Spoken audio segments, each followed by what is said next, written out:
Welcome, bienvenue. Welcome once again to another live stream. I'm very pleased to say we have in the studio the eminent man himself, Hamish McLay of Search Convey.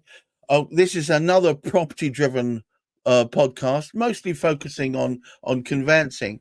But today we have as a special guest, and you may recognise him from an earlier appearance on the Property Quorum, Henry Crosby, founder of Martello.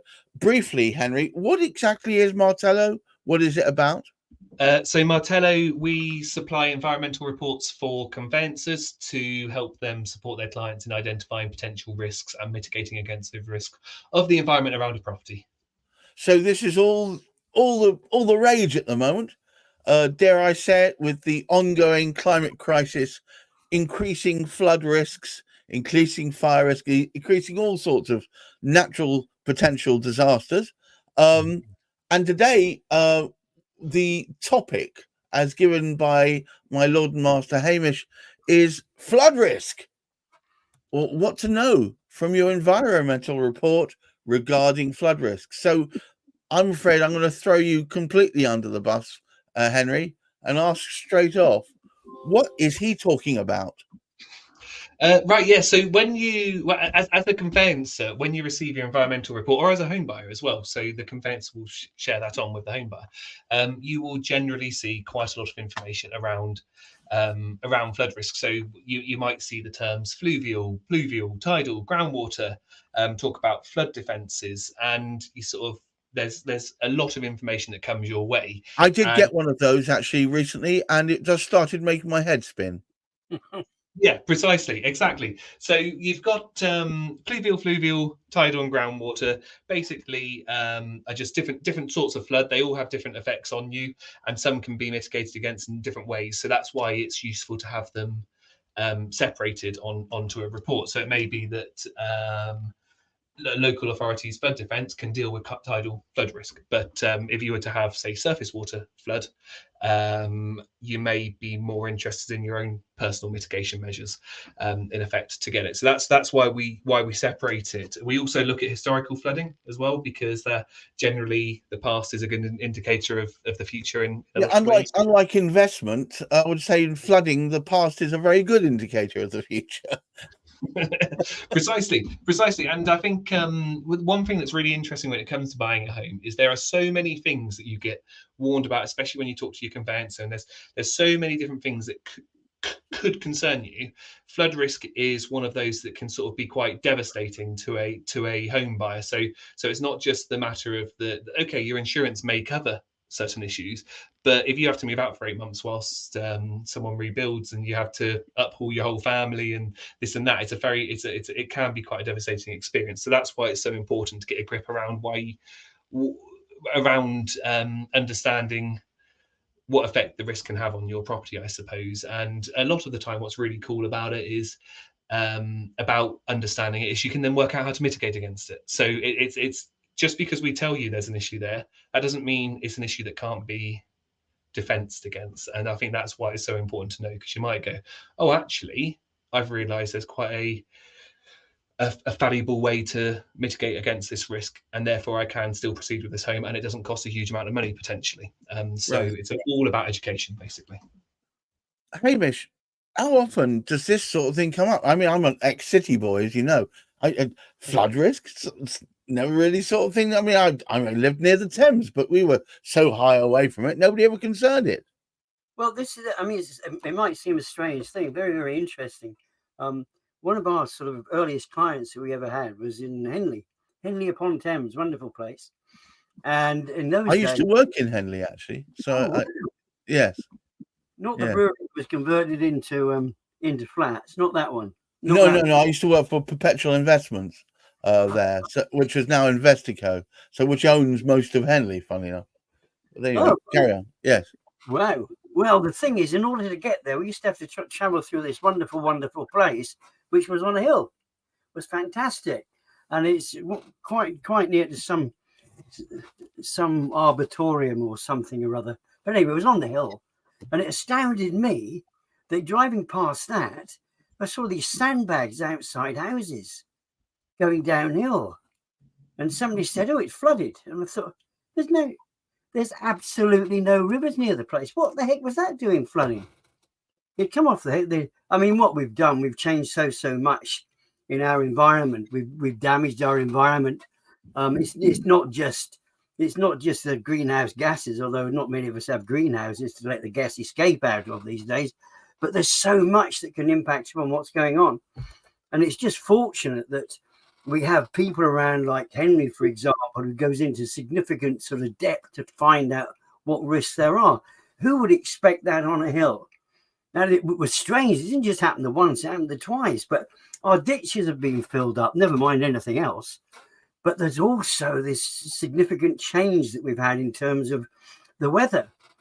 And I mean, looking at it, and unfortunately, depends how one looks at it, having received one of Martello's reports for one of the clients we were working with, it did come up with a flood risk. But we were able to go through the avenues to, having been told that, as Henry just sort of indicated, you can mitigate against it. And it just so isn't the primary function of one of Henry's reports is to stop you from buying a lemon? No. Yes, that isn't the fundamental aspect. The fundamental aspect is to let you know about risk. Is there a risk? And if there is a risk, and it's not just Henry's reports. I mean, we've had some absolutely great, because we went on to speak to some specialists that Henry works with, who fundamentally work purely on sort of flood risks. And it was very, very useful to actually do that, because, there was a risk, but then you find the Environment Agency have put in some aspects of protection against it. And the other area, it was dead easy for the householder to compensate, to mitigate against it by just putting a step in front of his house, or putting there were various things that could be done. So it's looking at something that could happen, not guarantee. And the other thing is, which I didn't realize, there's put at risk if there's such a low percentage chance of it happening, but it's to make you aware. And I think that's the critical thing about the reports that come from Martello. They're really significant reports. So mitigating risk, Henry, that sounds extortionately expensive. It must be an enormous variety of different options there just to mitigate the risk. Yeah, and I think something you said before is the report to make sure people don't buy lemons. And I think to an extent, up until recently, a lot of environmental suggestions were to say don't buy this. And I think actually we're starting to go, you know what? Now that the data is getting pretty good at identifying the risk, we can start to say, okay, well, these are the things that you can do to mitigate against it. But sometimes mitigation sort of just, it can just happen. Like for example, we might identify that there's a risk on your property, but because your door is a meter above ground level, you can then identify whether, okay, there's a chance that my garden is going to flood, which is uncomfortable, but my property is safe. So it can be as simple as just ensuring that your windows and doors are high enough off the ground, for example. So it doesn't have to be putting in massive, expensive flood defenses as such. I think there's been some quite fun examples out in the media recently. One bloke around Tewkesbury who built an entire wall around his house and built his own flood defences. The one thing I think about that, and I think's quite concerning about it, is absolutely fantastic. He's done a wonderful job. But what if the water does get in? You've basically just created a moat inside. Yeah, and not only that, once the water's there, you're gonna have to pump it all out again. Yeah, and I think problems for yourself. Precisely, and I think sometimes as well, it's just about what you decide to make your driveway out of. Do you cut down trees? Do you plant trees? There are ways to mitigate that are not intrusive or expensive. It's just, if you buy this house, there is a chance that removing all of those trees in your garden could make it quite soggy, for example. So it's just about knowing that beforehand so that you know exactly what you're getting yourself in for. I was going to ask you, actually, are there how should I put this, where you're not building concrete this and chemical related that? And so is there any natural methods by which you can mitigate for flooding? Yeah. So, by the way, I personally am not a flood consultant, so I wouldn't try and claim that I know exactly the best way to do. We work with some very good flood consultants that Hamish mentioned before, Ashfield Flood Solutions, who would exactly be able to answer this question well. But there are, as I say, there are things like just determining what material you use for your driveway. Determining what you have in your gardens can just be an amazing start to it. From a comfort of your home perspective, I suppose it may not mitigate against risk of death and stuff like that, which can happen with flooding, but it can at least contribute towards positively towards it. So yes, there are things to do. I wouldn't want to list them all out at the moment because I could end up making a fool of myself.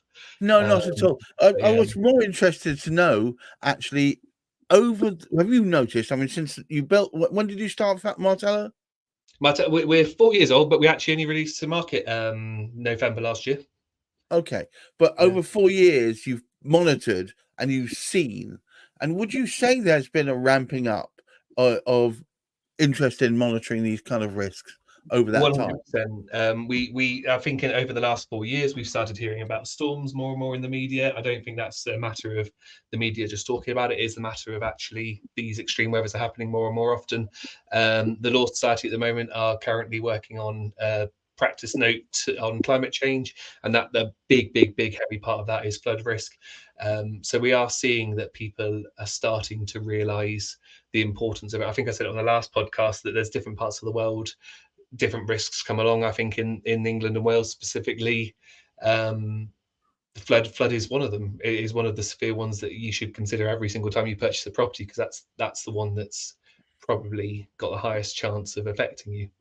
Is there a direct link between flooding and subsidence? I would have thought subsidence is the thing that everybody fears of seeing in that property they've just bought, and flooding undermines properties, does it not?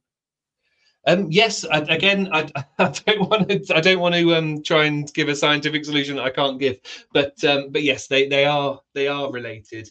And subsidence is a funny one as well, because in a way, a lot of the time it obviously it scares people, but again, like getting rid of it, sometimes your property is perfectly safe until you decide you want to get rid of that tree, and you don't get a tree surveyor to come out and help you, and they move the roots, and that's where it becomes an issue. So there's things that maybe you don't necessarily have to mitigate against subsidence. What you do have to do is just make sure that you're careful if you make any significant changes or alterations to your property. So it's quite interesting. I think a lot of the time people think that mitigation can be these big grand gestures that cost tens of thousands of pounds, but sometimes it's just about being educated well enough on your property and understanding your property well enough to know what decisions are good decisions, what decisions are bad decisions, I suppose. And that's exactly what we're trying to do now. And I think that's exactly why we're trying to work with companies like Ashfield, because they are flood consultants, they are environmental consultants, and their entire proposition that we offer is basically everything you can do short of going and visiting the site, so they can tell you more and more about the property. And I think it's really useful for the home buyer. It may not always be of interest to the lender or the conveyancer, but for the home buyer it is this whole, okay, get to know your property, understand your property, and these are the things that we would recommend as specialists you can do to just keep yourself safe without having to spend tens of thousands, I suppose. I think nowadays, and this maybe I've got this wrong, Hamish, but I would have thought now, with the almost the acceptance that most of us are going to come across some sort of extreme weather conditions or impedance, having a report such as that Henry's team produces is intrinsic to knowing how you're going to progress, either buying a property or dealing with the property you own. Oh, absolutely. And it is amazing when I look back to how the basic environment reports first came out, when I first came across them nearly 20 years ago. They were very sort of basic. And at that particular stage, they hadn't gone to the length of time that, if you like, Martello have gone to, in terms of, if you like, doing the background research. They didn't research it with as many people as sort of Henry's actually sort of spoken to. They didn't look at much mapping. So there's two aspects to it, really. There's the condition that we have actually at this particular sort of moment in time. And of course, that is ever changing because the climate is actually changing. Now, we cannot influence it. It is happening, and it is going to happen around us. And we just actually sort of found out whether it's man-made, this particular thing, the Earth is warming up. And it cools down at times as well. We have ice ages. We've seen all the films about those. We're due an ice age, I believe, very soon, or if not imminently. However, I mean, one of the strangest things is, of course, the warmer it gets, the more precipitation, the more the water is sort of up there in the air. And this is sort of something, again, following on from the experiences I've had with the report that came back from Henley, looking at the floods and taking much more interest. I think people genuinely are. I think the sad thing to me, when we look at all these various things that were going on, all of these people complaining about, oh, the man is doing this, man is doing that, stop the fuel. And there's so many other things that which our attention should have been drawn to. Hey, look, it's a natural thing anyway. And you need, if you're just made aware of it, like Henry sort of says, there's so many different things that can impact you environmentally. And the biggest risk, of course, I guess, is going to be flooding, because we hear about it in so many places. Even the grounds get sort of squelchier now, don't they? Exactly. And because we get the rains driven down as we do, with all of that water in the air, there's more water in the air, so there's more of it coming down. Because it can't come down as snow any longer in certain places because of the rise in temperature, it comes down as rain. So there's just generally much more rain about. And it's mitigating it. It's a complicated word. Prepare yourself. Prepare yourself. It's not. I mean, I think people would panic. There's a risk. There's risk. Well, there is risk of dying once you start living. But absolutely. Walking across the road is a sizable risk. Henry, I'm going to wind it up, but before I do, I would like to give you the last word. Say something nice and calming about the mitigation of risk. I'd say, as long as you know what you're faced against, there's absolutely no issues. It's just fully understanding that. And you heard it here first, folks.